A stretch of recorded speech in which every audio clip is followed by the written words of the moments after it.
और अब खबरें विस्तार से। चंबा के सलोनी इलाके के भांदल में हालात तनावपूर्ण बने हुए हैं। 26 साल के युवक मनोहर लाल की हत्या से नाराज लोगों ने आरोपियों का घर आग के हवाले कर दिया।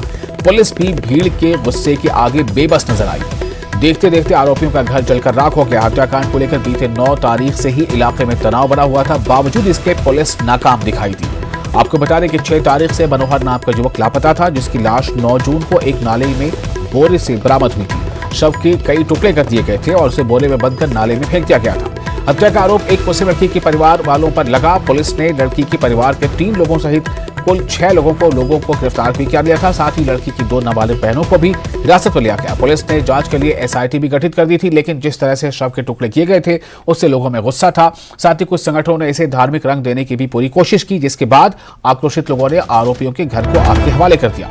हालात अभी भी तनावपूर्ण बने हुए हैं, जिसके मद्देनजर पुलिस ने इलाके में अगले 60 दिनों के लिए धारा 144 लगा दी है। लेकिन लोगों के गुस्से और भीड़ के आगे पुलिस लगातार बेबस दिखाई दे रही है।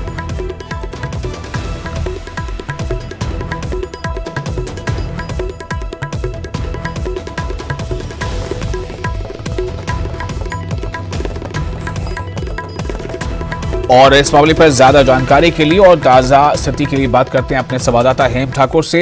हेम ठाकुर जी, मेरा सवाल आपसे यही है कि इस वक्त स्थिति क्या है? देखिए विशाल, अभी की अगर बात करें तो अभी स्थिति पुलिस ने पूरे अपने कंट्रोल में कर लिया और लोग जो हैं अभी वहां पर नहीं हैं, क्योंकि सुबह जिस तरह से यहाँ पर लोगों ने अपना गुस्सा जाहिर किया था इस हत्याकांड के ऊपर, तो गाड़ी भी यहाँ पर एक जो अधिकारी की गाड़ी को भी तोड़फोड़ की गई थी और जो आरोपी थे उनके घर को भी जलाया गया है। इसी सिचुएशन को देखते हुए जो प्रशासन द्वारा, अब प्रशासन का ये कहना है कि जब तक ये स्थिति काबू में नहीं आती है तब तक इसी इलाके में जो है धारा 144 लागू की जाएगी, जब तक ये स्थिति जो है काबू में नहीं की जाती। और कल यहाँ पर जो नेता प्रतिपक्ष यहाँ पहुंच रहे हैं, इसीलिए जो ज्यादा तनाव और ना बढ़े, लोग यहाँ और ज्यादा ना पहुंचे, इसीलिए जो है अतिरिक्त पुलिस बल जो है वो नूरपुर और जो धर्मशाला से यहाँ पहुंचने वाली है। और सुबह जो है यहाँ काफी और संख्या में पुलिस पहुंची, क्योंकि जिस तरह से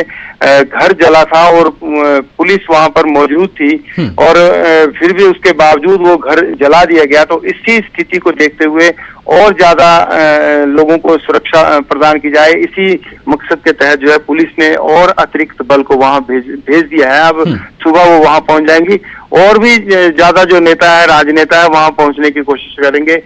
लेकिन अभी की बात करें तो अभी जो स्थिति है पुलिस ने अपने पूरे कंट्रोल में कर लिया और धारा 144 लागू है। जी विशाल, एक सवाल यहाँ हेम ठाकुर जी, आपने बताया कि स्थिति के सामान्य होने तक वहां पर धारा 144 लागू रहेगी।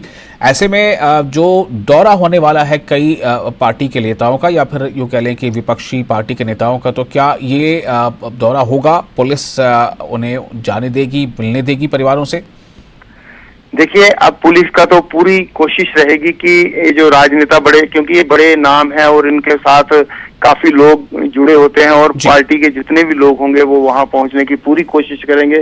और जिस तरह से आज प्रदर्शन हुआ और उससे भी ज्यादा प्रदर्शन करने की कोशिश करेंगे। लेकिन अब जबकि धारा 144 वहां पर लग चुकी है और पुलिस की पूरी कोशिश रहेगी कि राजनेताओं से पहले बातचीत हो, ताकि ज्यादा से ज्यादा वहां पे जो लोग और ज्यादा ना गुस्साएं और ये जो राजनेता वहां पहुंचेंगे वो जो पीड़ित है उनके घर परिवार के साथ वहां से अपनी संवेदनाएं प्रकट करने की कोशिश करेंगे। लेकिन पुलिस की पूरी नजर रहेगी कि आज की तरह आज जो यहाँ पे कांड हुआ वो दोबारा इसको दोहराया ना जाए। इसीलिए यही वजह है कि एक हाई लेवल की मीटिंग भी हुई और इस अतिरिक्त पुलिस बल को वहां भेजा भी गया। तो कल उनकी कोशिश है कि हर तकवे को, हर जो अल्पसंख्यक वहां पे लोग हैं उनको सुरक्षा प्रदान की जाए और इस तरह की दोबारा से आगजनी की या और किसी तरह की घटना ना हो। जी विशाल जी।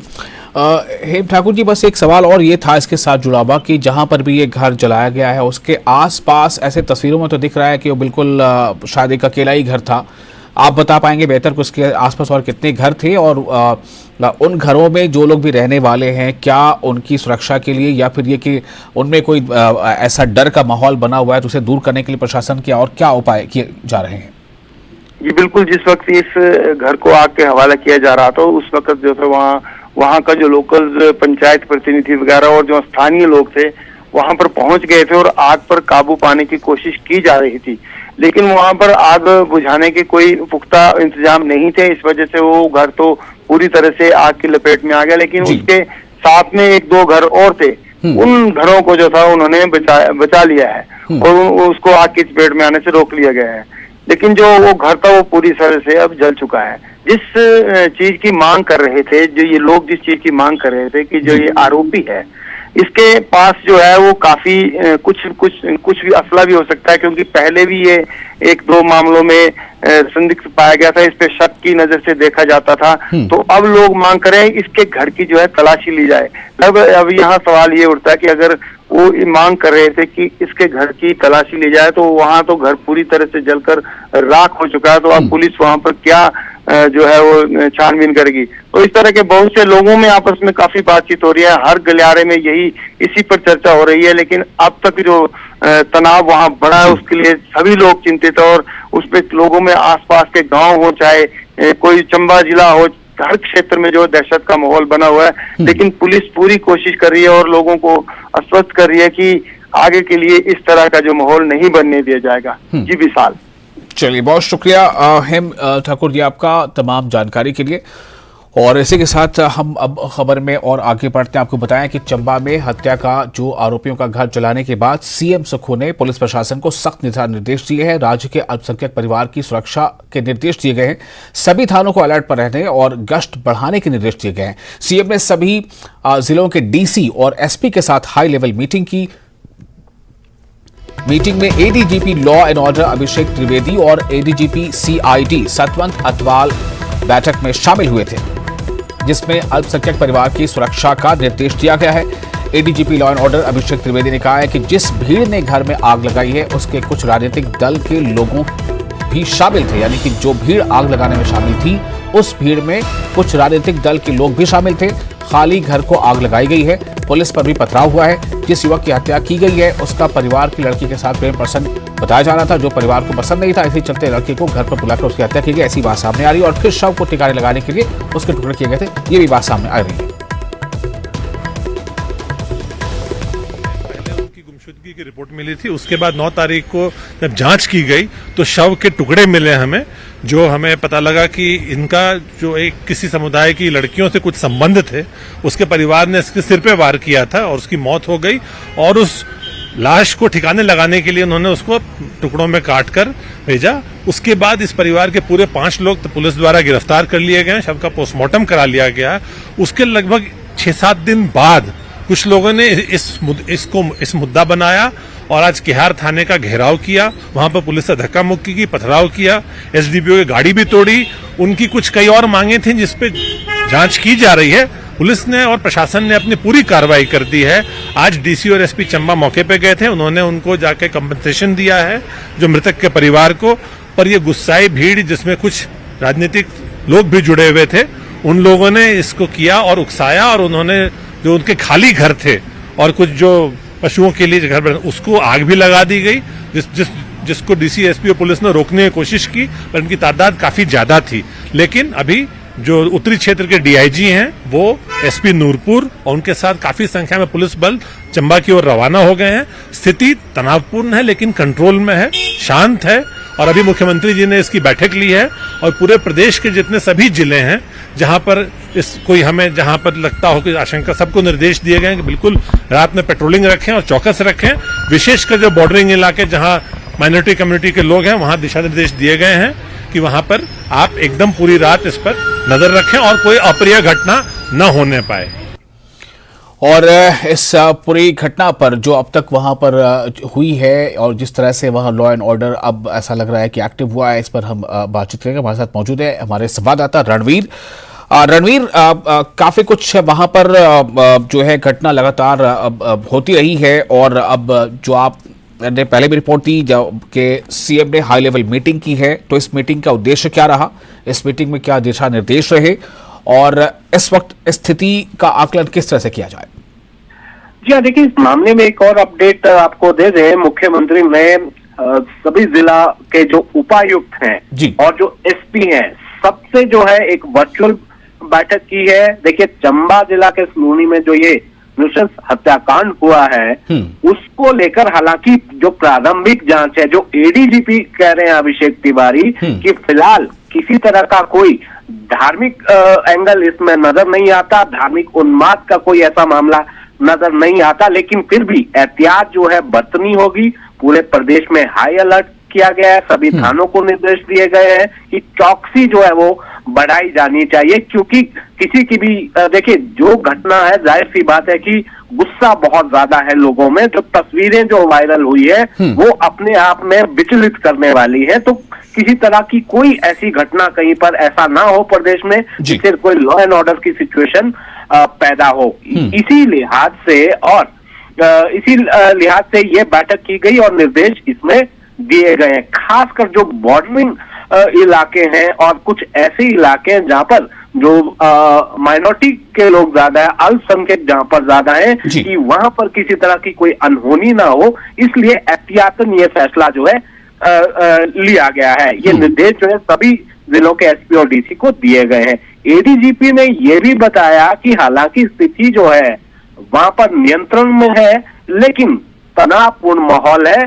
तो गुस्सा जिस तरह से लोगों में, लोग जिस तरह से आरोप लगा रहे हैं, पुलिस जो है उन सभी जो पहलुओं पर वो है जांच करेगी। और लोग जो कह रहे हैं, जो बातें कही जा रही हैं, उस हर एंगल पर जो है जांच की जाएगी। लेकिन जो बड़ा काम इस वक्त ये है कि वो किसी तरह का जो है उन्माद ना फैले, किसी तरह की कोई ऐसी बातें ना फैले। जैसे सोशल मीडिया के माध्यम से हमने देखा कि कोई गलत जानकारी सर्कुलेट होती है, बाद में कुछ और निकलता है। कोई ऐसी अफवाहें भी इसको लेकर ना हो। तो एहतियातन जो नूरपुर जिले के एसपी हैं उनको भेजा गया है, नदन रेंज के जो डीआईजी हैं उनको भेजा गया है, अतिरिक्त पुलिस बल वहां पर भेजा गया है। जैसे कि नेता प्रतिपक्ष ने आज प्रेस कॉन्फ्रेंस भी की और आरोप उनकी तरफ से भी कुछ लगाए गए। उन्होंने ये भी कहा कि वो खुद मौके पर वहां पर जाएंगे। तो कल हो सकता है कि नेता प्रतिपक्ष और जो पूर्व मुख्यमंत्री जयराम ठाकुर है वो वहां पर जाएं। तो किसी को वहां जाने से रोका नहीं जाएगा, लेकिन जब तक वहां पर स्थिति नियंत्रण में नहीं रहती तब तक जो है धारा 144 लगी रहेगी। और यहाँ पर सबसे अपील पुलिस की तरफ से की गई है, मुख्यमंत्री ने भी अपील की है, नेता प्रतिपक्ष से भी अपील की है कि अगर आपको लगता है कि कुछ ऐसे तथ्य आपके पास है जो इस मामले को और जो है गंभीर बनाता है और आपके इनपुट से कोई मदद मिलती है, तो वो उसके साथ साझा करें और जांच में सहयोग किया जाए। और जो भी दोषी है उनके खिलाफ जो है कड़ी कार्रवाई अमल में लाई जाएगी। अदालत में जो है पूरे सबूत उनके खिलाफ जो है पेश किए जाएंगे। और जहां तक घटना वाली बात है, जो प्रारंभिक जांच में जो निकल कर आया है, ये बताया गया कि उस परिवार के साथ मृतक के जो है कुछ प्रेम संबंध थे। 2 लड़कियां बताई गई कि उनके साथ प्रेम संबंध उनका चल रहा था। तो उनको घर पर बुलाया जाता है तो वहां पर जो है मारपीट होती है, निर्मम तरीके से पिटाई वहां पर की गई। और पोस्टमार्टम रिपोर्ट अभी हालांकि आना बाकी है, लेकिन ये प्रारंभिक तौर पर निकल कर आया है कि उसके सर पर जो है चोट लगी और सर पर चोट लगने की वजह से जो है उसकी मौत हुई। निर्मम पिटाई की वजह से उसकी मौत हुई है और लाश को ठिकाने लगाने के लिए ये टुकड़े किए गए थे। ये शुरुआती तौर पर निकल कर आया है। हालांकि जांच का दायरा बहुत ज्यादा है, जांच में वक्त और इसमें लग सकता है। कुल 5 लोग इसमें अरेस्ट किए गए हैं। कुछ लोगों को जो है जल्द और डिटेन इसमें किया जाएगा, पूछताछ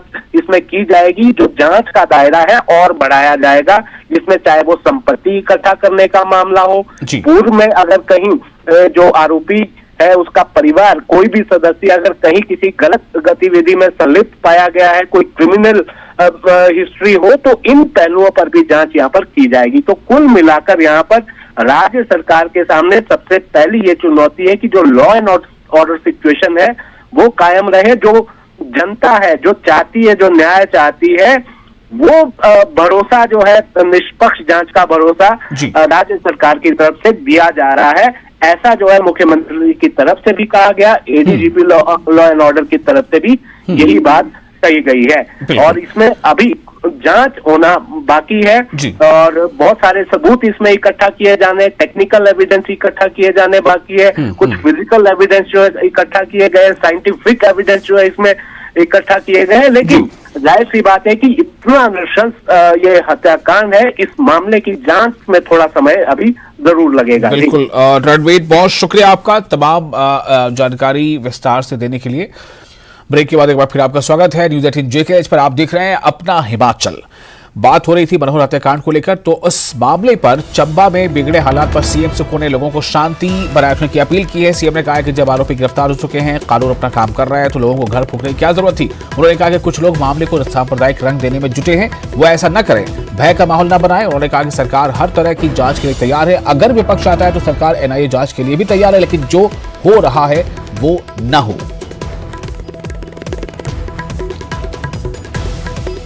जिस प्रकार की भी जांच चाहेंगे, हम सरकार उनकी इस बात को भी मानने के लिए तैयार आप NIA की इन्वेस्टिगेशन के लिए तैयार हैं सर, जिस तरह से वो मांग। अगर जयराम ठाकुर जी लिख कर देंगे तो हमें कोई हर्ज नहीं है। विपक्ष के नेता है, सम्मानित पूर्व मुख्यमंत्री रहे हैं, अगर वो कहेंगे तो वो उनकी बात को हम गौर करेंगे और उनसे चर्चा करने के बाद अगर वो बात करेंगे तो हम NIA के लिए भी तैयार है। देखिए, जांच में जितने भी परिवार के सदस्य हैं, अब बच्चे रह गए हैं, जितने भी परिवार के सदस्य हैं वो 2 दिन पहले से अरेस्ट कर लिए गए हैं, हिरासत में ले लिए गए। उसके बाद भारतीय जनता पार्टी के युवा मोर्चा के अध्यक्ष वहां जाते हैं और ये काम करते हैं, तो हमने उनसे भी अनुरोध करेंगे कि इस प्रकार की वातावरण हिमाचल प्रदेश में पहले। अगर कोई भी ऐसी बात आती है, हमारी सरकार जिसने ये दर्दनाक कृत्य किया उनको जेल में के सलाखों के पीछे भेज दिया है, और इस प्रकार का कोई भी कृत्य, ये तो 2 दिन बाद उठ रहा है, हमारी सरकार ने तो तुरंत कार्रवाई की है। अब इसमें राजनीति हो रही है। मैं चाहता हूं कि इन प्रकार की वारदातों में राजनीति नहीं होनी चाहिए। जांच भी प्रभावित हो रही है क्या इससे? देखिए, जांच सरकार ने कहा है पूरी जांच होगी, कोई जांच प्रभावित नहीं होगी। जो जिन्होंने उनको मारा है उन्होंने पुलिस की हिरासत में सब है। अगर कोई और उनके पास क्लू है तो मुझे बताइए, हम उनको भी हिरासत में ले लेंगे। हमारे हिसाब से जितने हमने मारे हैं उनको हमने क्लू ले लिया और इसको राजनीतिक रंग देना ठीक। सीएम सुक्खू ने चंबा हत्याकांड पर सियासत नहीं करने की अपील की है, लेकिन विपक्ष इस मामले को लेकर सरकार पर हमलावर है। कल पूर्व सीएम जयराम ठाकुर और बीजेपी के प्रदेश अध्यक्ष राजीव बिंदल चंबा के भांदल जाएंगे। दोनों नेता मनोहर लाल के परिवार से मिलेंगे। जयराम ठाकुर ने मामले की NIA जांच की मांग की है। उन्होंने आरोप लगाया है कि सत्ता पक्ष के बड़े नेता मामले को दबाने में जुटे हैं। जयराम ठाकुर ने इस मामले को सीएम सुक्खू के उस बयान से जोड़ते हुए सवाल उठाया है कि जिसमें सीएम ने कहा था कि हमने 99% हिंदू आबादी वाले हिमाचल में हिंदू विचारधारा की पार्टी बीजेपी को हराया है। जयराम ठाकुर ने कहा कि सीएम अपने उस बयान पर अब स्पष्टीकरण दें, उन्हें देना चाहिए।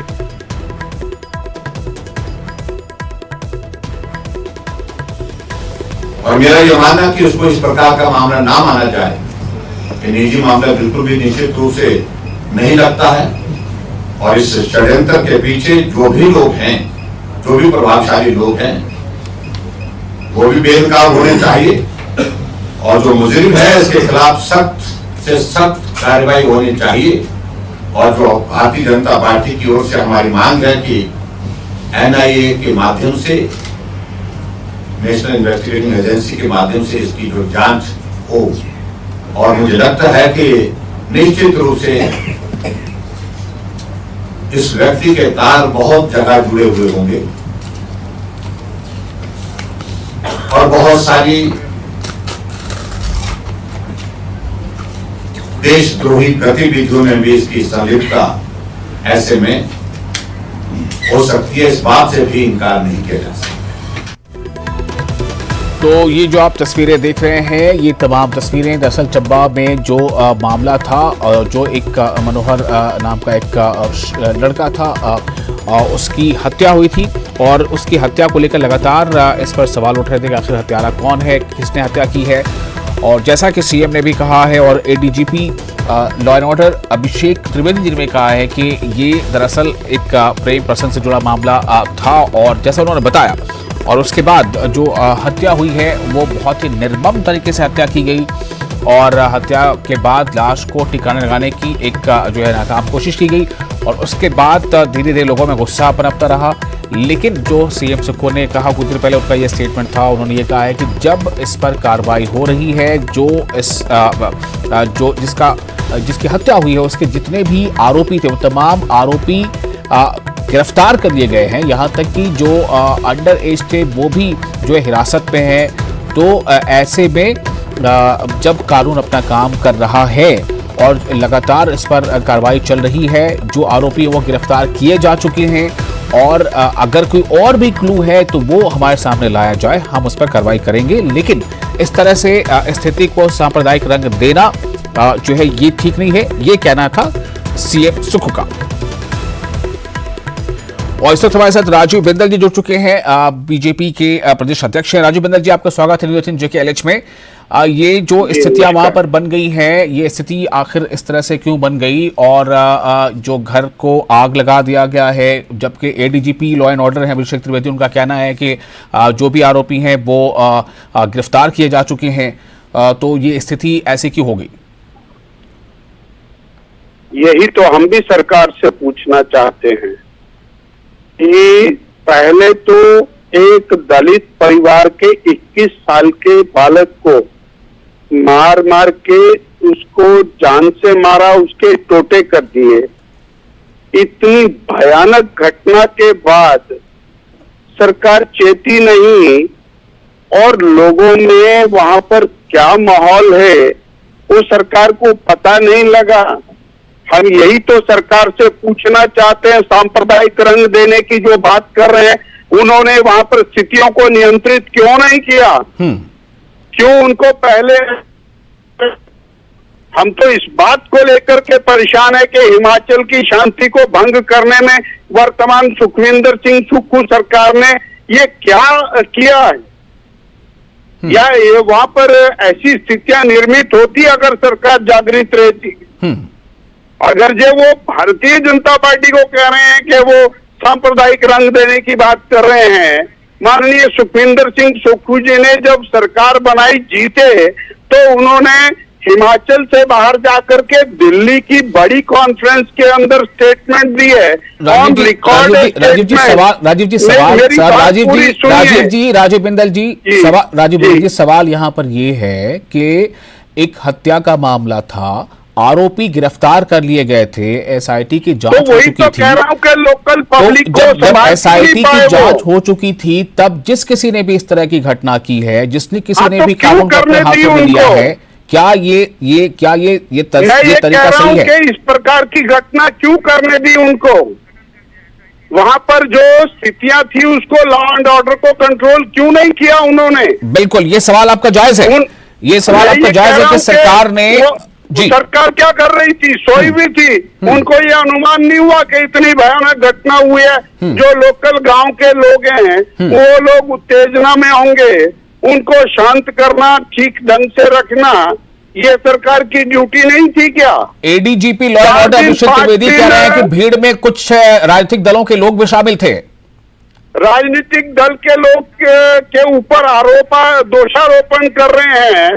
कोई भी हो राजनीतिक दल का व्यक्ति और भारतीय जनता पार्टी के नेता, तो हम लोग हमारे राष्ट्रीय अध्यक्ष जी के साथ कुल्लू में थे जब ये सारा ड्रामा इन्होंने किया हुआ है।